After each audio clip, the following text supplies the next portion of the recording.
Welcome back to another episode of the My Latin Life podcast. Since 2014, My Latin Life has been your trusted guide to traveling and living in Latin America.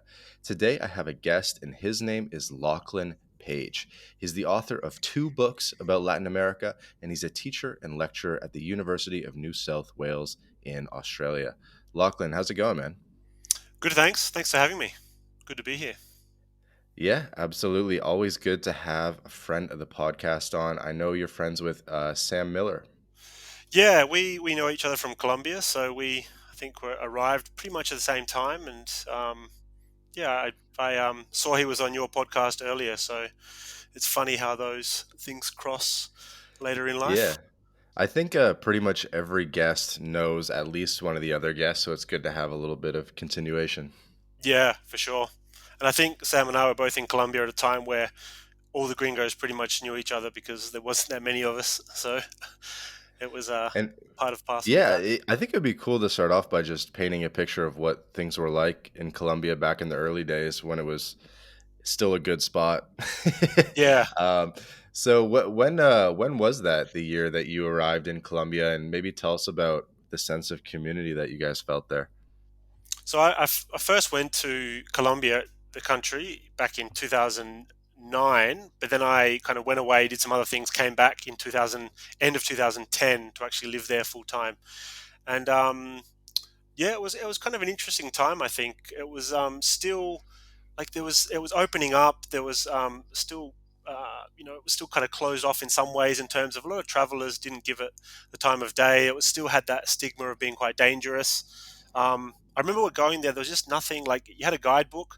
They used to have Wikipedia. They had like Wiki Travel where people could put on some tips about travel. That was about it. Like you couldn't find there wasn't a lot of like content video wise or even photo wise online that you could find a lot of really in-depth information.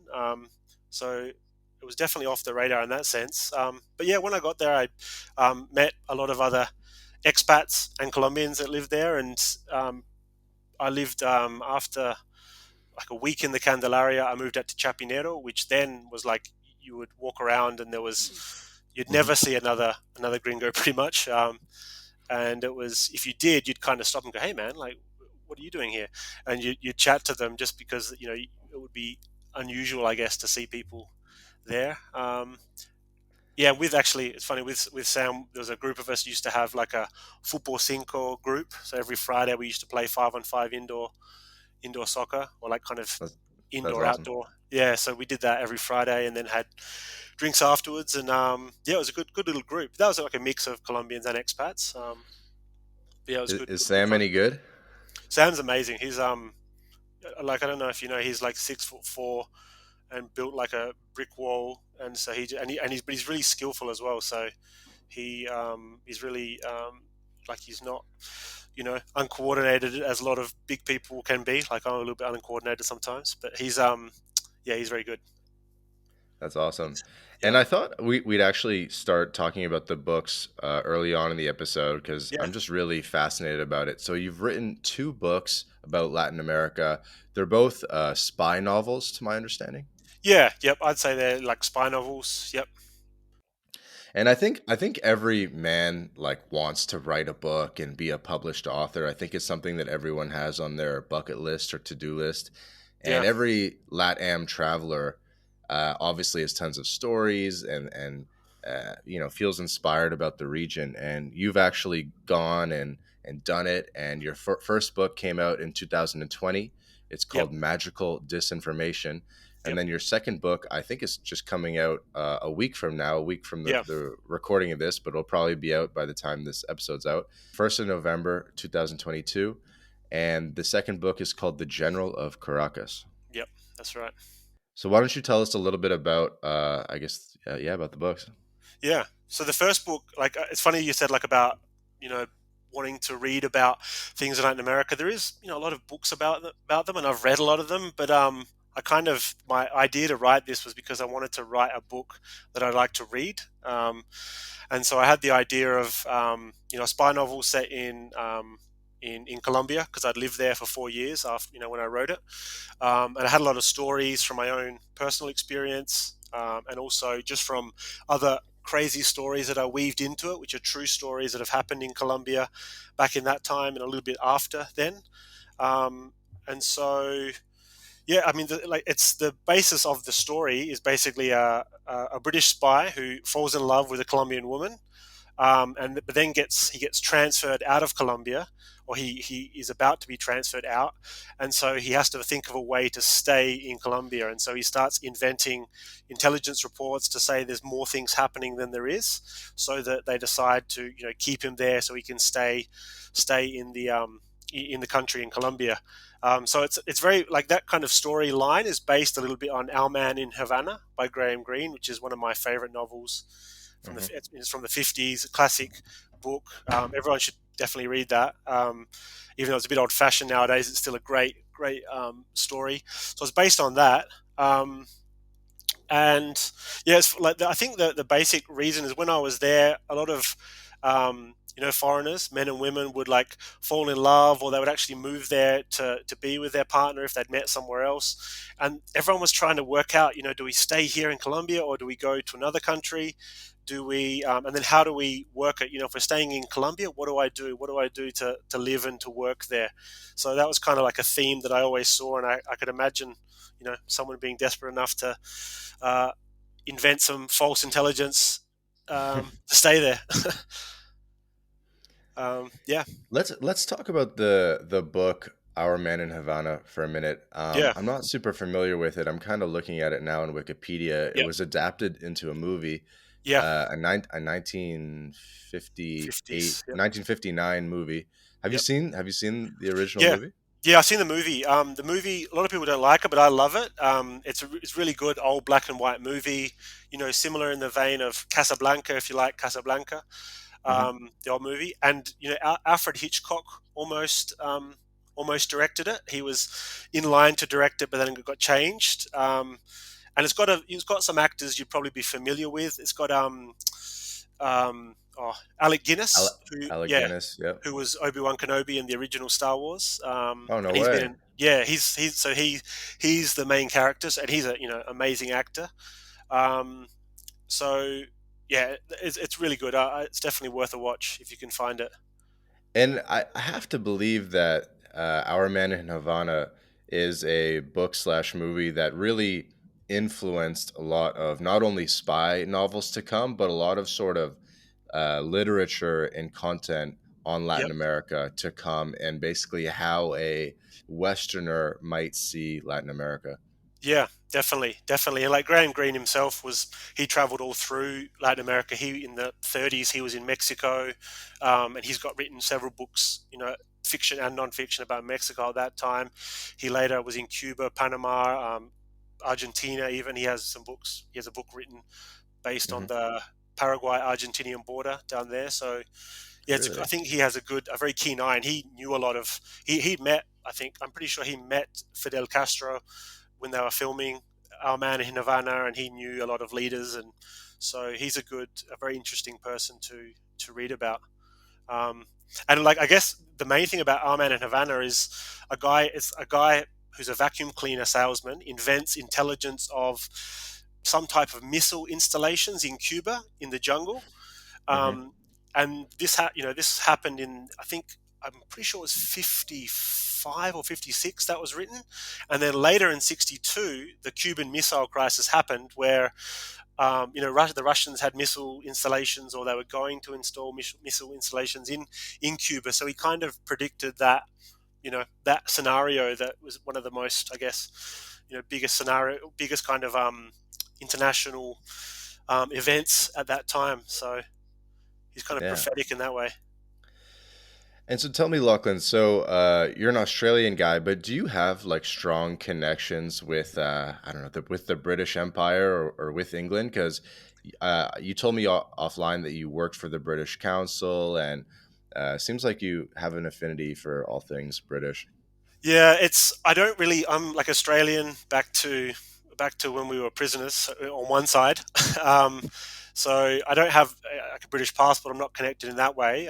But in Colombia, I did work at the British Council, which they teach English and do educational projects and cultural things in the UK, and they're attached with with the British Embassy. So I worked there, and through that, teaching English, I had a lot of connections teaching a lot of government agencies. So um, the Foreign Affairs Department of Foreign Affairs, defense ministries, financial regulators, the exports kind of pro Colombia, which is it's called, Hmm. um, and also some other security agencies in Colombia, teaching them English or helping them with you know having to need to use English in their capacity. So yes, I don't have that connection, and I guess the reason I chose a British spy is because it's either CIA or MI6. There's no one knows the Australian intelligence service, so that was probably why I chose the British angle. It's a bit more kind of. I think it has a bit more appeal worldwide. Right. In the kind of like James Bond vein of things. Exactly. Yeah. Yeah. And like all the, most of the big spy authors are either American or English. So I think it fits more in that kind of genre in that area. Mm. And so I'm actually curious about the mechanics behind the scenes of, not only writing a book and the workflow, but then also, finding a publisher or self-publishing, Yep. and then promoting it. So there's all these sort of different Mm. stages of the life cycle of Yep. writing and putting out a book. Um, yeah, I mean, so maybe let's start with the workflow. Like, how did you actually write the book? Like, I'm actually interested in some of the bare mechanics. Do you use Like just like Google, like a Microsoft Word Docs, or what's it called, like the Google, the Google. Google Yeah. Yeah. equivalent, or Yeah. Google Docs. Yeah. I started out choosing Google Docs, but I ended up finding it was hard once you get a few chapters down to rearrange them. So I use a program called Scrivener, which you have to purchase. There might be a free version, but it's a kind of it's basically a word processor, and you can have the chapters so they're individual documents, but they're all in a hmm line, all organized. So you have a column on the hmm left, and you can easily move chapters around. You can split it so you have different screens, which you can kind of do on Microsoft Word as well. But so Scrivener, I use that to organize it. In terms of structure, like if you want to write like a novel, there's usually like a three-act structure, like part one, part two, part three. Part hmm one is like probably a quarter. The middle part is like the about half, and then the last quarter is the last half. And there's different structures you can use. A good book. I don't know if you've heard of The Hero's Journey as a concept by from as a Joseph concept? Yeah. Campbell. Yeah, yeah. There's Hero's Journey adapted to book writing that you can. There's some books on that you can read, and I kind of use some of that structure and some of that to help just plot out what not the scenes, but just the structure of where I wanted to go. And then it was just writing, and it's probably took me like 3 or 4 years, maybe 3 years to do the first book, just Wow. because I didn't really know what I was doing. I was just writing things down, rewriting, a lot of rewriting, like probably 10 or 11 drafts for me. It's just going through that phase of just getting all the information out there and then just going and chopping and changing it. Um, and with And I that, yeah, asked because I really want to write a book as mm, well. I was thinking of doing something nonfiction, but I wanted yeah, to do something, like I have a lot of ideas of sort of less researched topics within Latin America, yep, and I wanted to start sort of putting it together as a book. I think it would be a little bit different to do nonfiction because yeah, you have to have references. yeah. But I think that would be like the only main difference, right? Yeah, I think so because a lot of even nonfiction is called like narrative nonfiction, so it has to have a bit of a story or a bit of a Mm-hmm. flow. It's hard Mm-hmm. to if it's just basic facts or just explaining something. It usually most nonfiction these days it has a bit of a story or a narrative behind it. So yeah, I think so. Um, and just once you plot it out, it just gives you a structure, and you always adapt and change. And I think for me, I just write everything out and then just chop and change it and go back and just constantly fiddling with Mm-hmm. it, rearranging it, and lots of reading myself of different things, thinking about things that happened to me, and kind of including them in there. So I think helps to have experiences. Otherwise, it's hard to just write about something you haven't experienced in some ways. So I Um, think you got the book down to about 275 pages. How long was it in its original form? yeah, so the first book was about 80,000 words. Sorry, the final is about 80,000 words. The Okay. original, I try to keep it at about 80 to 90, but I probably wrote 130, maybe 100, yeah, 130 words, all up, and then 80 is what made it. And then, but obviously I kept all that stuff that I cut out. Some of that made it into the next book, just like one little kind of scene I could use that it worked really well. But Hmm. the rest is just, yeah, being cut out. And then there's a lot of like all the funny jokes and funny scenes that I thought were amazing that just get cut out because you have to, kill your darlings, as they say. Because Hmm. I thought they were funny, but no one else did, or the editor didn't. So a lot of stuff gets cut out as well. Yeah, so there's definitely a lot of overwriting and then cutting it back. But that 80,000 words is about what kind of a modern paperback thriller type thing is. That's the kind of the length, more or less. But yeah, it's definitely a process, and I think everyone has their own process. And the first one I didn't really know what I was doing, but I think the second one I was a bit more streamlined, and I got a bit of a template that I used to just at least get my ideas down and get characters down first, and then think about how to go from there. So, Lachlan, you get the 130,000 word draft. You've poured out your blood and guts onto the paper, and then how do you go about getting like a professional editor, clean up the draft, and basically, and then at the same time, I guess you're also potentially approaching publishing houses, and or you're thinking about self-publishing. So, run us through what happens once you have a solid draft in place. So once you've got the draft, I mean, what most people, if it's really good, you would, and you think it's ready, you'd send it out. The traditional way is send it out to an agent, like a literary agent. Literary agent then tries to sell it on to publishers, and then you get a contract with a publishing house, hopefully. Um, but for me, I think that's the traditional path, and I think it's becoming less and less unless you have kind of a big following, a big background. You're a Hmm. celebrity. I think that's a lot harder. Potentially, if you've got a big following, like you've got quite a good following, and you've got some, people who would just snap it up a book right away. I think so that can definitely help, but I think it's a lot harder with fiction and trying to sell it these days. Hmm. Um, so for what I actually did is I'd never paid for a writing course really. I'd kind of just learned myself, read books, watched a lot, done a lot of kind of online courses, just and read and understood. Took out the good writing from books that I liked, or styles that I liked, and so I actually paid for an editor just to have a look over it and fix it up and just kind of cut out bits of the story they thought didn't work, and then with that I kind of had a bit of a better copy, and then from that I started to get a bit of interest. From some different agents and some publishers. And in the end, I actually decided to. The majority of my books are on Amazon. That's where I sell the most, and that's mainly like independently publishing it myself. Hmm. Just because I got a few offers with smaller publishing houses, and I think they would have taken 2 years. So once they said yes, it was going to be a 2-year process before it's published, Hmm. and then only in certain areas, only in the UK or only in US. They're all separate contracts you have to sign, Hmm. and I just didn't feel like it was the right decision for me. If it was Penguin or someone like that, I would have been like, yes, sign me up. But because they were smaller ones, I just thought I could probably do a better job for the most part. So I kind of from that stage on went ahead and did most of it myself. I had a lot of help with other people that I know who are writers who guided me a little bit on how to do that. Um, but then I actually ended up getting another editor to look at the actual style, to really fixing it up, and then having some people proof it to make sure it's 100%. So it comes out as a you know professionally published book with no errors, and like it would be picking up a book off the shelf Hmm. in a store. And then from there, if you want to continue in that path of self-publishing, there's lots of options. Amazon's the easiest. It's very easy to upload, to put everything on. You can continually update it.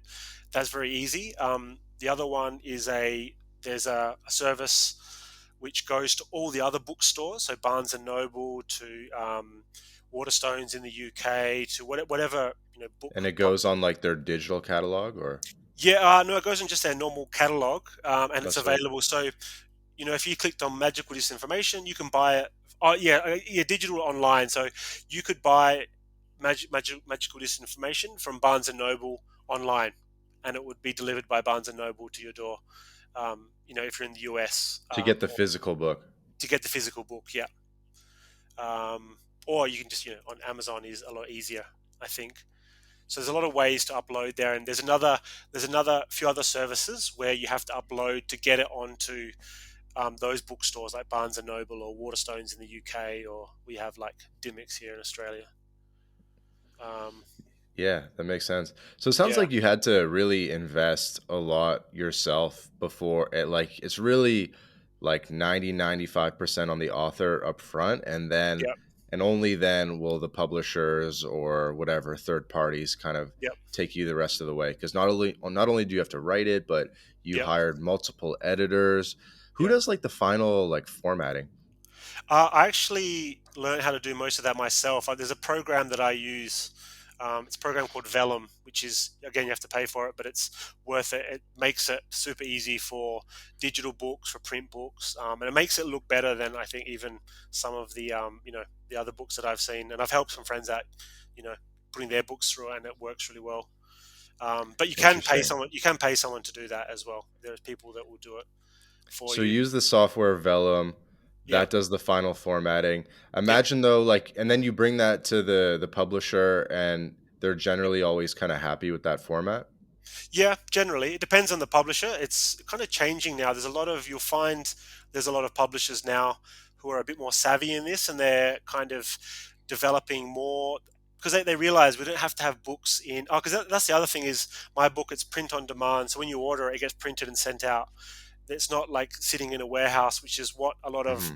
traditional publishers still do, right? They print out tons of books, store them in a warehouse, ship them out here and there. Whereas if you buy things online, like you don't really know where it's coming from anyway. So, if it's printed and sent to you or comes from a warehouse and sent to you, you don't really, know on the receiving end.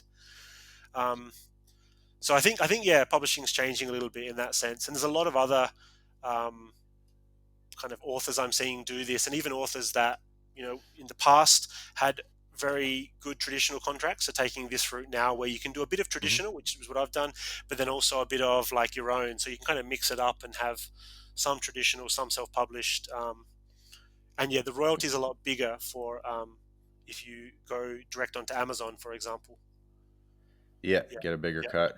yeah. You get like 70%, whereas if when I sell books in a bookstore, I get like 15%, 20% maybe. So yeah, And yeah, seems like you did a good job of collecting what's it called? Like excerpts or feedback from other people yep, kind of in the Latin American community, and yep. everyone kind of helped you launch the book. How did everything go with the launch and everything? Well, with the first one, I pretty much I didn't even tell my like friends or even my parents until about a month before I was going to launch it. I just was doing it in secret. The pandemic happened. I was at home, and I just thought, okay, let's get this thing done.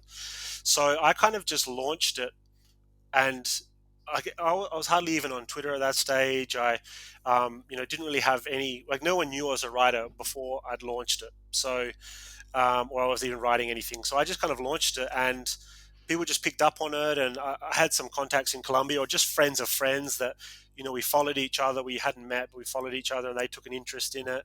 Hmm. And then from there, really just other people sharing it. And I think because of the kind of the unique story, it's a little bit similar to Our Man in Havana, and people kind of latched onto that. A lot of Colombian specialists. I've had like a lot of like people who like ex US ambassador to Colombia, or people who worked in the US embassy have read it, and they've sent me messages saying, "Oh, it's great, we loved it." People that used to work in the US military that worked in Colombia. A lot of Colombians, or sorry, I should say Americans that are from Colombian backgrounds. So like they grew up in the States, but their parents are Colombian. They've read it, and messaged me. So yeah, it was kind of organic, really. I sent it out to a few reviewers and book bloggers online, or book influencers, I guess you could say, on Instagram. Hmm. But most of it was just organic. The people, following on Twitter and sharing it, Facebook as well. So you mentioned how with the first book you kind of didn't know what you're doing a little bit, and I'm sure you learned a lot through the process that Yep. helped you in the writing and the production and the whole process of the second book. So what were some of the big epiphanies and aha moments that you could share with aspiring authors to save time and to make a better product? I think for me, the second time, I realized that, some days I didn't want to write and I was like, oh, I'm not going to write. But then I just made myself sit down and go, okay, I'm writing 500 words. They don't have to be good words, just get 500 words down every Hmm. day. And it's amazing how, you start writing and then something just clicks and you're just in a flow and then you end up writing 1,000 words and they're great. So I really forced myself for the second book, just said, okay, I need 80,000 words. If I do 500 words every day, you know, however many days that takes, it's kind of a logical kind of equation you can do, right, to work out how you get to 80,000 words. So I did that and I was very strict with it. And just knowing that even though you're not motivated or you don't want to do it, that spark can happen like half an hour after you're writing or even 10 minutes after you start writing something.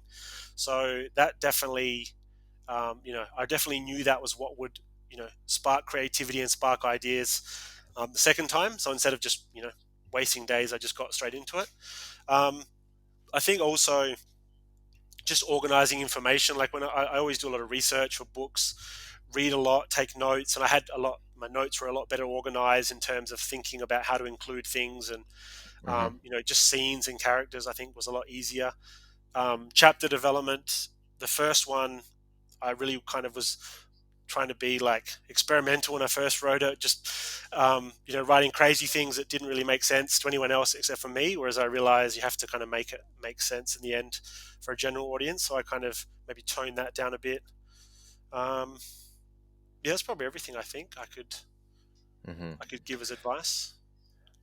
I think when you're writing a book, the note-taking process is a big component of it, both in fiction and nonfiction books. What did you learn about how to take effective notes, and then, have access to those notes while you're in the creative part of the writing? I mean, I just use on my phone. I used to use Evernote, but I just use the Apple, the iPhone Notes thing, and I've got folders with just different information. Just anything I read or see, I either take a screenshot or write down some sentences or save the article and just keep it with a little tag so I know when I can use it later. Hmm. So that's probably the main thing. And just yeah, like reading, watching things, and just doing like going wide in terms of like watching other things you wouldn't usually watch or like I love like music and stuff. I play guitar, so I always watch like even like music videos. You get just some ideas of like just crazy things you could try or like yeah, just different ideas. I think is you get from a wide range of looking at a wide range of media. um, but yeah, just So, simple note so taking. the first book, Magical Disinformation, it's a spy novel with a satirical edge set amongst the Colombian peace process. And so it's Mm, all about Colombia and sort of drawing on your experiences in Colombia. yeah. And then the second book, um, The General of Caracas, obviously you switched countries, switched settings a little bit. Yep. And this time I assume you're talking about Venezuela. Well, yeah, I think the general theme of the second book is definitely Venezuela, but it's actually mostly set in Spain and Portugal, in fact. Um, because I've been to Venezuela, but I've only been across the border in the border towns. I haven't actually been to Caracas, and so I don't like writing about a place I haven't been, or I don't like writing about a country I haven't been to. Hmm. So the idea is in the second book that there's an exiled or a dissident Venezuelan general that escapes from Venezuela. He's been locked up and he escapes, and then he's in Spain, kind of drumming up um, kind of support from European countries, and he has to get after being in Europe, he has to get to the UN in New York to give a speech about what's happening in Venezuela, and so he asks Oliver Jardine, who's the character from the first novel, who's now he meets him in Spain. He has to get him to a plane in Lisbon to catch to New York, but they get followed by shadowy forces, is how it's written on the blurb. I like it. Yeah, so it's a bit. So there is parts in Colombia at the start, and there's parts on the Venezuelan border because I've crossed that border a few times on visa runs when I lived in Colombia. Hmm. Um, and so there's parts there, and there are parts that some of the government characters are in like palaces or in their government buildings in Caracas or in Palacio Miraflores, which is the presidential suite. So there are some scenes there, but it's not like they're running around Caracas just because I actually haven't been to Caracas, but I've been to other areas of Venezuela. So And yeah, I'm guessing there's a lot of mishaps along the way. yeah, a lot of mishaps, a lot of I think believable yet exciting things that happen. There's yeah, a bit of Cuban influence in the second book as well. So there's a bit of kind of a Cuban theme with the Venezuelans as well. Yeah, and a bit of Spanish. I always pepper my books with a bit of Spanish as well. So I think that keeps it interesting. And so it's sort of a, would you call it a sequel because it is the, I guess, the same main character?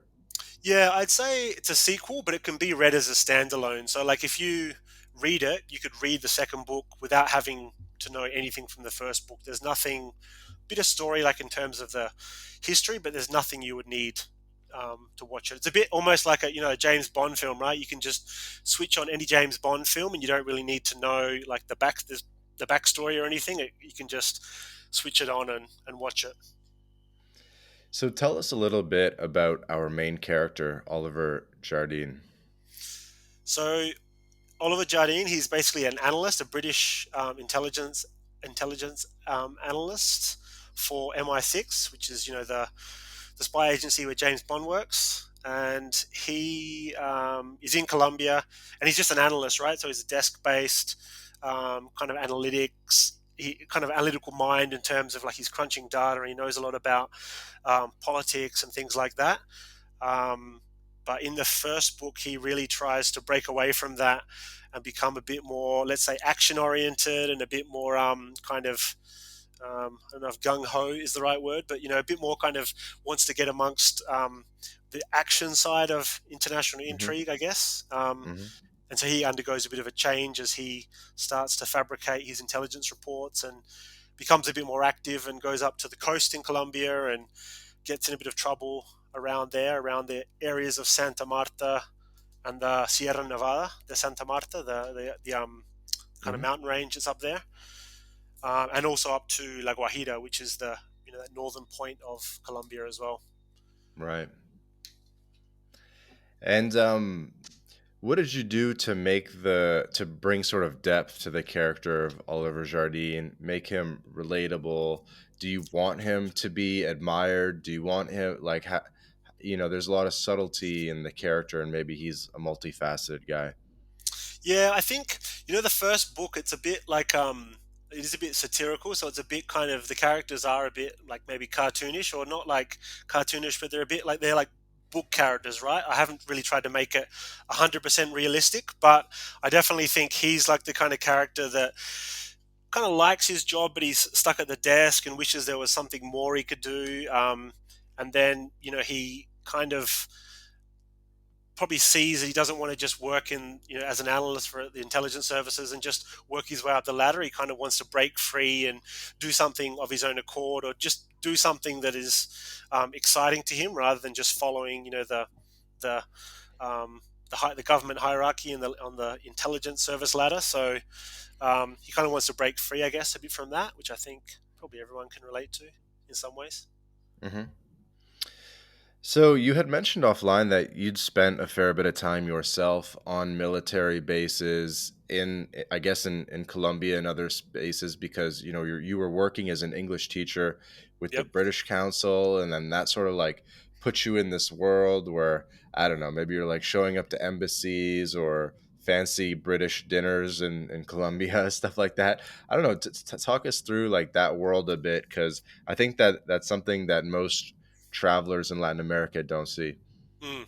Yeah, it was interesting. Like it's because of I was teaching English, and the British Council have a lot of contracts with the government, the whole Colombian government, to teach English, and so we would go off site. Right, they very rarely do kind of the workers come to the British Council, although they have classrooms there and like a school.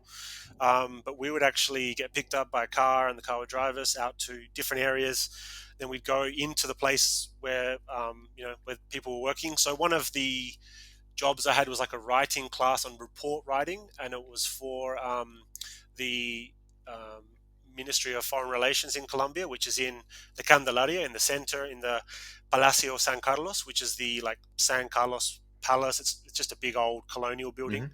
It's where Hmm. like Simon Bolivar used to um, that's where he was after Colombia first became independent. He lived there, and so that was interesting to be in those buildings, and definitely to talk to Colombian ambassadors who were you'd say, oh, where are you going? And they say, I'm going to Cuba. Where are you going? I'm going to Thailand. Or they were all going to different areas, and they needed more experience in English report writing or English kind of diplomatic correspondence in English.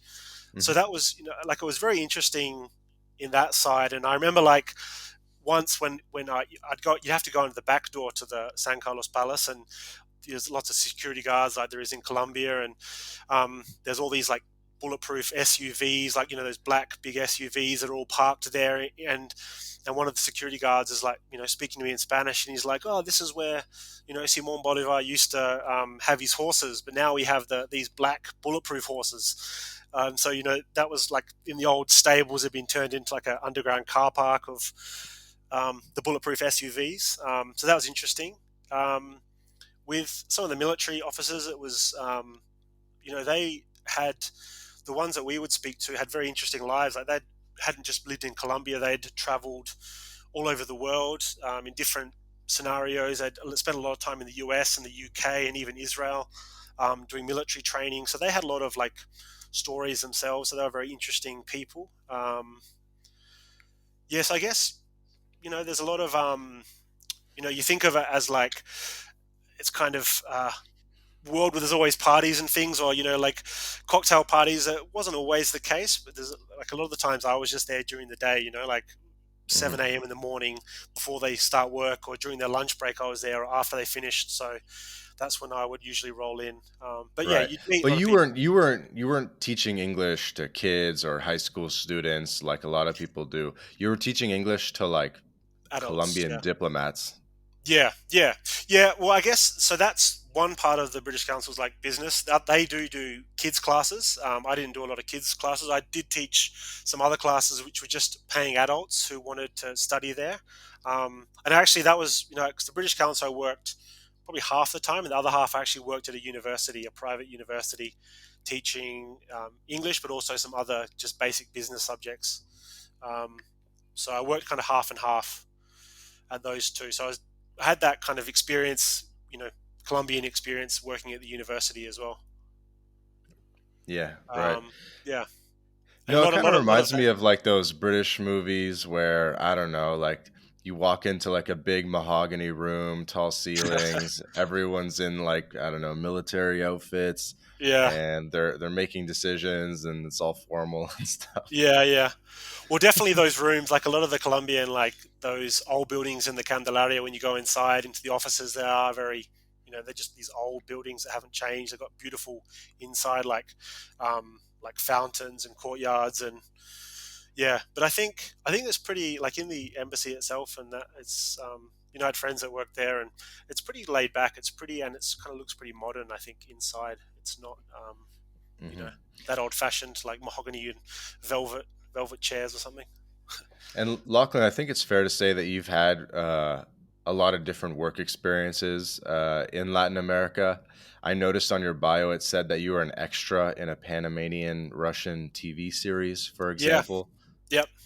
Well, so before I went to Colombia, after I finished uni, I just backpacked for years, traveling around doing just random jobs. If it involved cash, I was there. And so I was in Panama in a hostel in the Casco Viejo, in the old part of Panama, Uh huh. eating my breakfast with two British guys that I'd met, just the day before, and we were thinking what we're going to do that day. A Swedish girl walked in and she said, "Who wants to be in a Russian movie as an extra? You get paid $50 US. We give you lunch and we drive you out to Colon, which is on the other side of, it's on the Caribbean side of Panama, about, Hmm. I guess, an hour away." And we said, "Yeah, we'll do it." And they said, "Okay, tomorrow be here at this intersection. Um, So we did that, went out that day. Next day, met at the intersection. There was like 3 Panamanian guys and a Colombian guy actually from Medellin who looked kind of, they could pass for Russian, I guess, as well. We got into a bus, went out to Cologne on the other side, there's an old hotel there right on the beachfront, which I think it's been in some movies, but it's an old elaborate hotel. It was pretty much abandoned when we were there. I think it's running now. We got dressed there into Russian military uniform. Then went out to this other area outside of Cologne. It's actually where they filmed parts of Quantum of Solace, the Bond film. They filmed part of that there and some other movie which I can't think of now. But yeah, I was an extra as a Russian soldier, and most of it was just us in groups jumping out of the back of these army vans. But I actually got chosen, I don't know why, to be in a scene where it's me and a Panamanian guy in an army uniform at a gate, and this guy with blood streaming down his face arrives at the gate, and I kind of like wave him off, and then I call my I don't know speaking, but I just kind of pick up a phone, and the a superior comes and talks to him in Russian, and then I open the gate, close the gate, and that was my claim to fame. So yeah, I got photos of it. I had photos of it because the guy there had a camera, so I got good photos online. If you look on my Instagram, you'll find, if you scroll back a bit, I recently posted one as a bit of a flashback thing. And then about 2 years ago, I found the YouTube series online because it's called Marines, but Marines in Russian is like pretty much the same word. And I found it, and I found the clip. So I have a clip now of me as well, which I hadn't seen until about 2 years ago. And that happened back in 2000, must have been 2010 or 2011. It's pretty epic. So, yeah, and I got paid $50, $50 US cash, and free lunch. And a hell of a story. And I got to go to Cologne, which I wasn't planning on doing. So yeah, and the story. Yeah. And what's the name of the movie? Do you know? Yeah, it was a mini series, and it's just called Marines, but like in Russian, it's almost the same. It's like Marines or something. So yeah, it's very similar to that. So, Lachlan, you were telling me offline you had a bit of a story where you lost your passport in Nicaragua. And I think this type of story bodes well for the idea of having multiple passports, just as an aside. But tell us your story about losing your passport. What happened? Yeah, so I was living in Nicaragua, in Leon, in Nicaragua, and I think it was stolen from my room. I had a room with a balcony, and I maybe didn't lock the door one day, and I came back and my money belt was gone. So I lost a bit of cash, but my passport was gone. And so, you lose your passport, you think, okay, I have to get in touch with the embassy. Australia doesn't have a big presence in Latin America, so there's no Australian embassy in Nicaragua. The closest one was in Mexico City.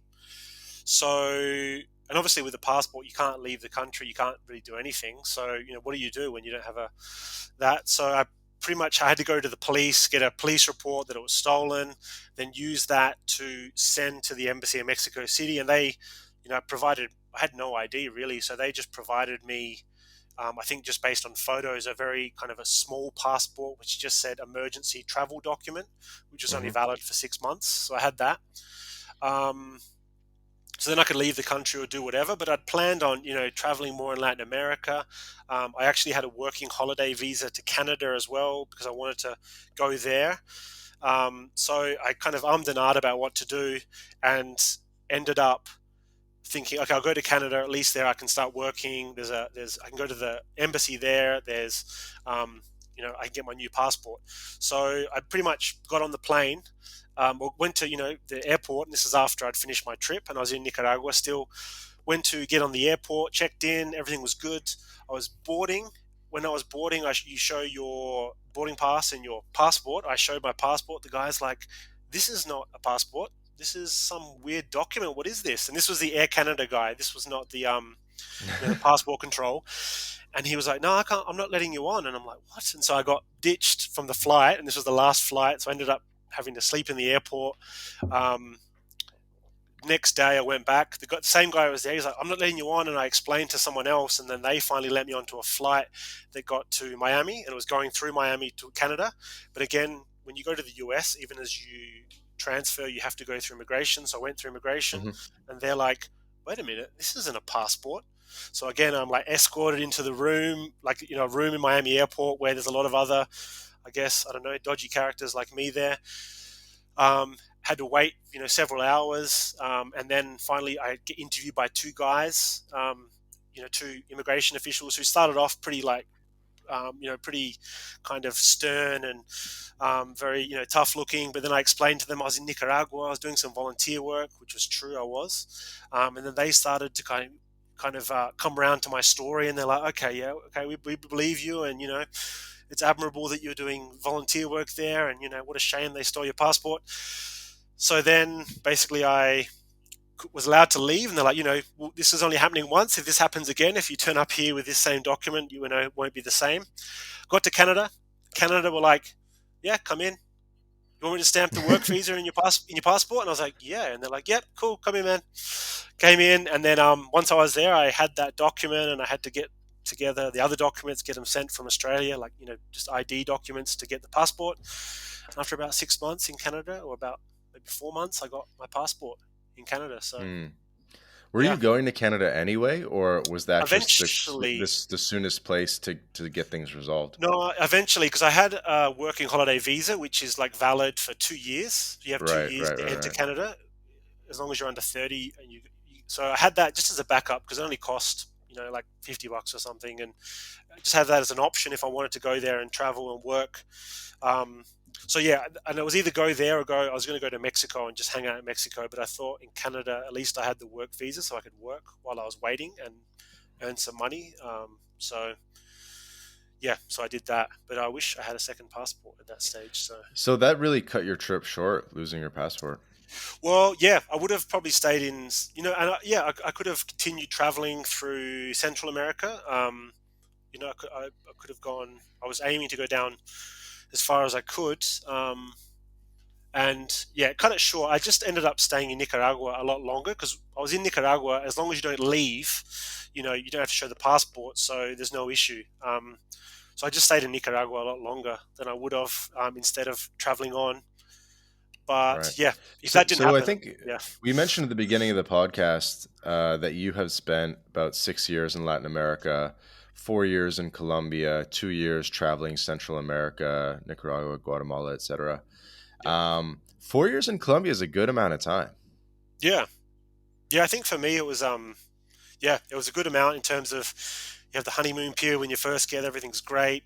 You kind of get into a bit of a routine there, and you get to know. I lived in Bogota the whole time, so you get to know Bogota pretty well. And I probably left when I was, I think I was ready to leave at that stage. I've been back, several times since. My partner's from Colombia, my wife, so we go back, as often as we can. Hmm. So yeah, I think it's a good amount.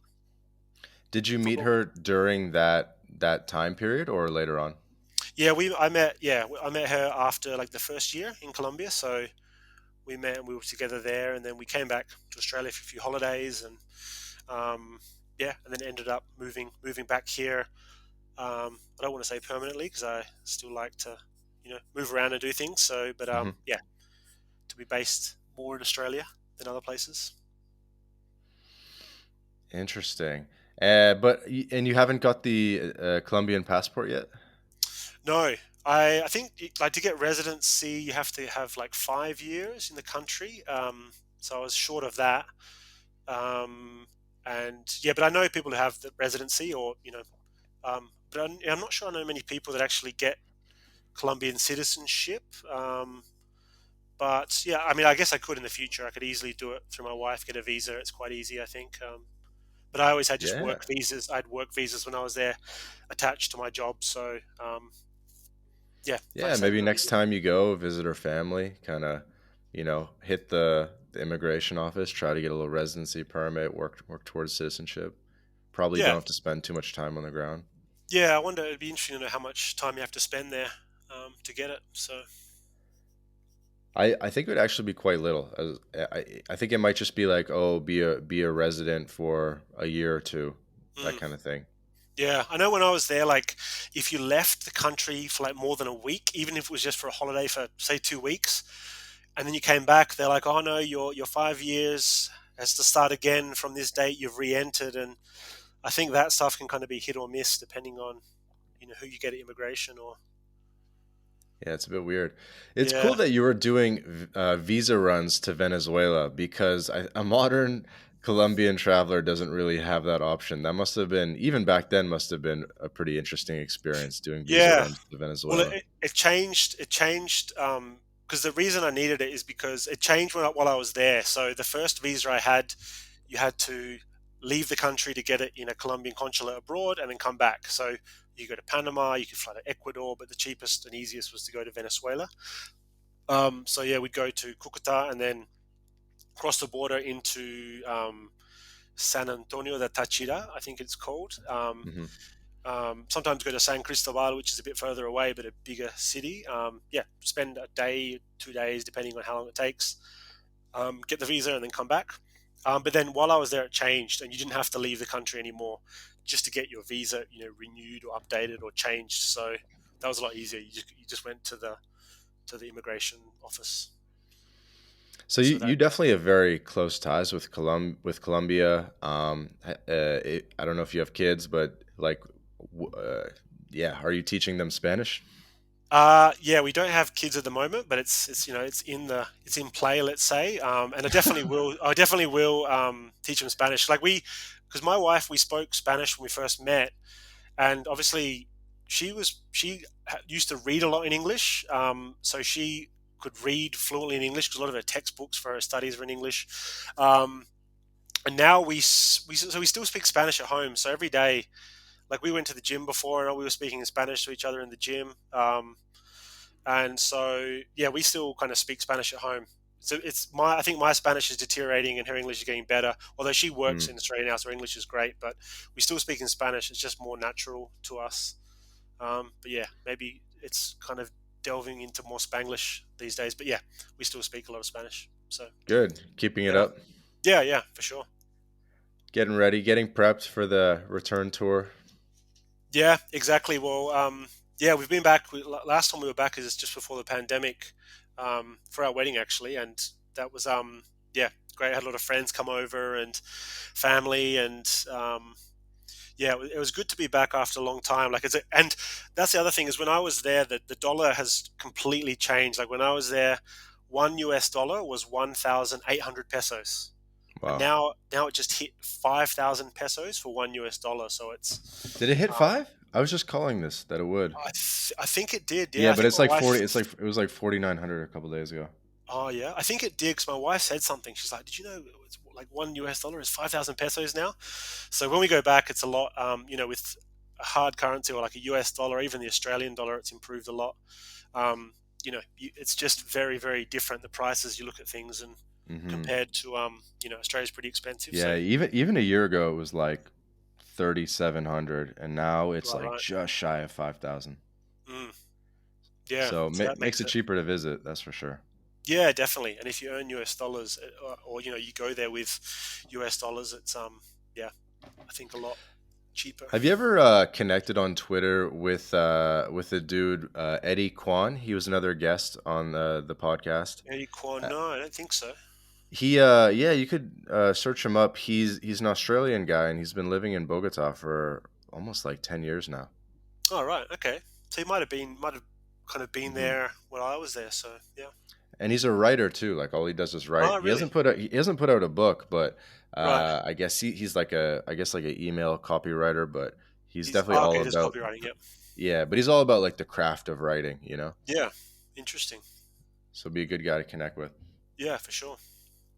He does. Is he like a journalist as well? Does he do kind of those articles, or is it more like copywriting, full copywriting? I think it has more of a business angle Yeah. typically, and sort of like email lists and stuff. But Okay. I know he has the writing gene in him. So Right. maybe you could sort of inspire him to write something. Yeah, he's probably good if he does copywriting and does that, full time. So yeah, yeah, because there's some journalists that I know just from some from Twitter and some from my time there that still live in Colombia that do like the odd piece, journalist piece, or Hmm. write for different publications. So there's a lot of those people floating around on Twitter. It's a good Yeah. good. I know offline we said we'd talk a little bit about traveling in Latin America then versus now. You first got to the region in 2007, 2008, and Mm. I do think it's really enjoyable to hear stories about people that were there early on because Yeah, it's really grown into a whole different thing now. There's got to be 20 times the amount of gringos now, yeah. and it's just sort of a different experience. Maybe you could just give us a little bit of your thoughts on how things have changed over the past decade and a half.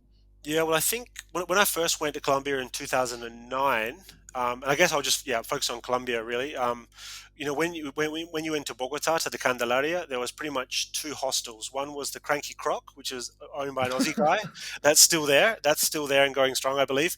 And there was another one called, oh, it's going to annoy me. It was owned by a Colombian guy that used to live in Australia, um, and it had something koala maybe, or it had an Aussie name as well, and it was and they were pretty much the two hostels. There's a few other ones, but they weren't like they were just small ones. Whereas now there's a lot more.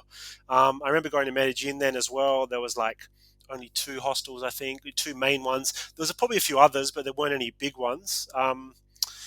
Taganga, like in Santa Marta, like that was kind of still just up and coming. I did the Lost City trek then, Hmm. and there'd probably only be like 20 or 30 people a day would go on the Lost City trek, and you actually, when you get to the Lost City, you'd actually sleep in the Lost City. So they had like a big kind of wooden structure you just sleep under, which is right on the Lost City, like it's right there up the steps. Whereas I believe like a few years after that, they said, "Oh no, you can go up and look at it, but then you have to come down and sleep at the other camps because it's like an archaeological site and everything." So we could actually sleep up there in the Lost City on that. Hmm. Um, and I think just like places like I don't know if you've heard of like Salento. There was like Salento was really not that well discovered. There's a Yeah, with the place. really tall palm trees. Yeah, yeah. Like that was kind of like a little thing in the guidebook, and you only a few people would venture there because it wasn't really on the trail. And some of those other like towns in Antioquia, like there's a town called Jardin, which looks like Jardin. Hmm. That's like a beautiful little town, which I'd love to see what it's like now, but that was very off the beaten path. So I think like with those kind of areas, and I think Medellin has just taken off as well. I haven't been there for a long time, but when I went there, it was there was Poblado, I think, was kind of the main area, and outside of that, there was really nothing in terms of like travelers and tourist type things and gringos living there. So Hmm. and in Bogota, Chapinero was like um, still kind of a bit grungy and grimy, a bit dangerous. I think it's a bit more like gentrified now. And there's a lot more kind of, even when I was there was kind of fancier restaurants were popping up and little kind of bars and things like microbreweries were starting to happen. Hmm. So yeah, that definitely What was the changed. internet like back then, like the Wi-Fi? Wi-Fi was pretty good from memory. Yeah, I mean I didn't like do a lot of heavy things online, but it was good enough. It was still broadband, and you have a modem, like a wireless modem, and so it was pretty good. Yeah. And the hostels that were there were really good. So, um, but I think at that stage it was just just wasn't much online about Colombia. Like there were a few articles and things. There used to be a website called what was it called, Expat Chronicles, which was like a blog. I don't know if you've heard of that. That was like a blog about Yeah, Colombia, and that was yeah. that if you read that blog, a lot of that is like about Chapinero and places there, and that I think was really very interesting, like insights there to what it was like in that stage. I think the founder was Colin something. Yeah, I think so. Yeah, he wrote a book that I actually read about. There was an Irish guy that um, lived in Bogota, and he was basically arrested and was in jail in Bogota for years, and then got out, and couldn't get back to Ireland. So he just still lives in Colombia. And he wrote a book about him and his story, and it's a good book. Good. I think you can find that on Amazon. I forget the name, but if you just type "Crazy Irishman Colombia," it'll probably come up. Who are some of the other, I guess, like early LatAm expats that you've met up with or connected with? Um, You mean like people online or on Twitter and things, or? Yeah, sure. Or yeah, just things like that. Cullen Post is his name, by the way. Yeah, yeah. I didn't actually know him, but I might have met him a few times, like out. And but I read a few of his articles back in the day, and they were very interesting. Like, they're just very much like fly on the wall of what it's to be like in like a dingy bar in Chapinera. Um, yeah, I guess I just had a lot of friends who were, other teachers or people who worked at the embassy. I knew there's friends that own bars in Bogota. There's a few gringos that own bars. Some of the more kind of well-known expat bar events in Bogota, they ran them, and a lot of them are Hmm. still in Colombia. So I knew them. I knew a few people like who were working, remotely for US software companies and things, but not a lot. So kind of mix, I guess, a mix of like, yeah, um, teachers, embassy staff, some international business people, people that get sent there abroad, sent abroad on for their company. And yeah, a lot of journalists, like kind of, or part-time journalists, people that do freelance articles for different publications. Yeah, very interesting. I think it must have been a very cool experience back in the day, and it sounds like you're no stranger to having a couple pints and hearing all the stories of the other expats. Yeah, it's just good. Like, I just find like now there's a lot of information out there, and I just like that time you just didn't know. Like, the only way to know something is to go there and see what it's like. Like, you couldn't really anticipate different areas, or you just kind of had a general like, go to this area or go to this bar, or like someone would just mention it to you, right? So Hmm. you couldn't look on YouTube and find videos, which you can now. And like, I'm doing a trip at the end of the year for a month, and I can look on YouTube and see what the place is like where I'm going to be staying. And um, so there was that kind of old school idea about, you just didn't know what you're in for and had to deal with it as you came across it. For um, sure. but definitely Colombia had that magic. I think that just you get there and just the atmosphere was just great. People, friendly people, and just fun going out, fun traveling, lots of things to do, and yeah, good vibes. And everyone's going to need to check out Lachlan's books, The General of Caracas and Magical Magical Disinformation, Yep, that's to right. get a little bit more of that vibe. And I love even just like the book covers too. Just kind of like it's like that colorful, kind of like Art Deco, colorful Latin America vibe. Yeah, yeah, for sure. I love the first book cover has the toucan on it. It's like a yellow book, and I want it to be like a yellow kind of graffiti wall with a graffiti toucan on it. So that's kind of, I think, a cool image. And then the second one has the Venezuelan flag, but it's upside down, so it's kind of showing that everything's not right in Venezuela type of vibe. But yeah, hopefully something a bit different, more colorful, and a bit more out there than those darker thriller novel or those spy thriller novels. I can feel it. I can feel the humidity and the the Yeah, swaying palm trees and yeah. the uh, mahogany hallways at the and all this type of stuff. Yeah, there's a lot of rum drinking in the first one, so a Rum lot of like drinking. drinking rum with lime on the beach and things like that up in the north of Colombia. So if you're into that, you'll probably enjoy it. I'll try to make Any them uh fun. Yeah. any thoughts of working on a third book? Yeah, I've got lots of ideas. Like, I think the one thing is I have lots of different ideas. Just don't have the time to do them all. I've got like for a third book in this kind of with this character, I have one in my mind, but I might do like a different book, like just a standalone book of a different nature. Um, Potentially based on probably something Latin American based. I think I'm thinking of um, something with Cuba, maybe Cuba and Miami. I've traveled in Cuba, and I've always been interested in it as a country. So could be something there, but I'm just taking a bit of a break at the moment, just working out what's the next step, the next book. Well, we're all going to be excited for it. Um, for every podcast episode, we have a page on the blog, and we have backlinks to your site and to the books and stuff. But we could also spin up. We could also have like a second article and give a little bit more of a feature to the books. I think that would be great. Yeah, for sure. Yep. So happy to promote it as we can because I think it's really cool. I think it's really cool what you're doing. I think you're the first. You're definitely the first author that we've had as a guest on the show. So it's really good the variety of guests that we're getting, and it was Mm. really cool to hear about your experiences and about what you've created. Yeah, well, the same for you. I mean, I just love. There's a few of you guys who are putting a lot of Latin American content on Twitter, and it's good to see just the photos and different places, and it always piques my interest. I'm always looking at it when it pops up. So yeah, I think it's good to see. Thank you, thank you. What would you like to see more of? Like, what do you think would be a cool would be more content that you want to see more of from My Latin Life?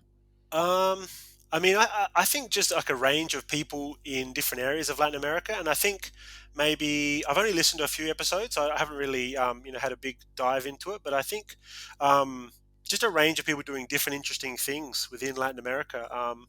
Maybe in more different countries. There's a lot of countries that there's still some countries I haven't been to, or even regions in countries where I haven't been to. So there's so much to explore.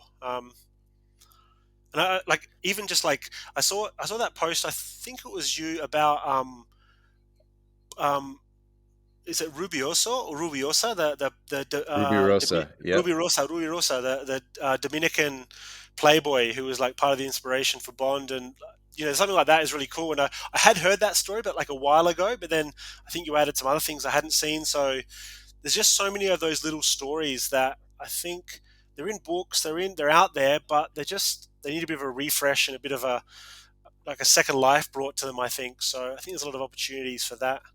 Those kind Yeah, of that was right interesting. up your alley, the Ruby Yeah, Rosa thread. yeah. So there's a lot of those interesting stories. And there's so many interesting stories. When I was researching these two books, there's just I put little hints in there of little events that have happened in real life, and there's just so many interesting stories about just even just in Colombia, just things that have happened that you wouldn't believe. And once you start reading, you see these connections between different things, and it's just lots of Yeah. stories to be told, I think. Do you have any ideas for books or themes that you're probably not going to get to? So, might as well just share it now and maybe I can try to get to it. What are like some cool thoughts around Latin America Um, subjects? I mean, I've got a folder, so like I've got lots of book ideas. I've got 17 book ideas in here. One like there was one I think one thing I was thinking about is I don't know like if it would work, but um, about like this is probably one part of one book maybe, but there's a lot of I've always been interested in like plane crashes, and someone's died, someone important has died, and you don't know if it's like a conspiracy or not, or if it was just a faulty engine or whatever. And so there's a few in that have happened in Latin America. There's one of Camilo Cienfuegos, who was like Fidel's right hand man. Who was one of the guys that marched into Havana during the revolution, but then literally a year or two later he died in a plane crash. So they think he was maybe too liberal for Fidel, or not, socialist or communist enough. So they might have, made his plane disappear. There's a general who used to be president of Panama called Omar Torrijos. Hmm. And he died in a plane crash as well. And again, there's a bit of mystery around it.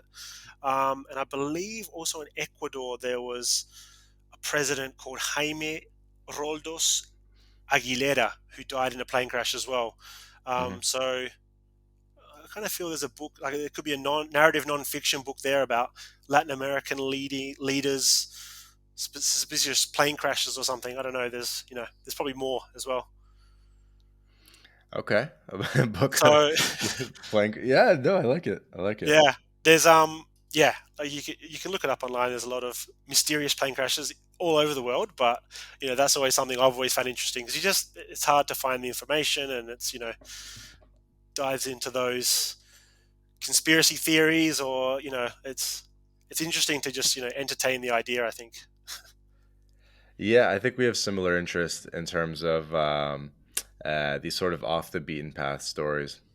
Yeah, definitely. There's a lot of there's just so much to discover. Absolutely. So yeah, Lachlan, I guess we'll start sending you out, my friend. Why don't you tell everyone where they can find you, promote the books, Yeah, all that good stuff. Yep. So I guess I've got a website. So LachlanPageAuthor.com. So it's LachlanPage author.com. Or if you just Google Magical Disinformation spy novel or The General of Caracas spy novel, you'll find me. And I'm on Twitter and Instagram as Don Lachlan. So just one, at Don Lachlan. So it's Don and then Lachlan. You'll find me on Twitter or Instagram. Sweet. Well, this has been another episode of the My Latin Life podcast, today with Lachlan Page, aka Don Lachlan. Thank you so much for joining us, man. This was a really fun one. No, pleasure. Thanks for having me.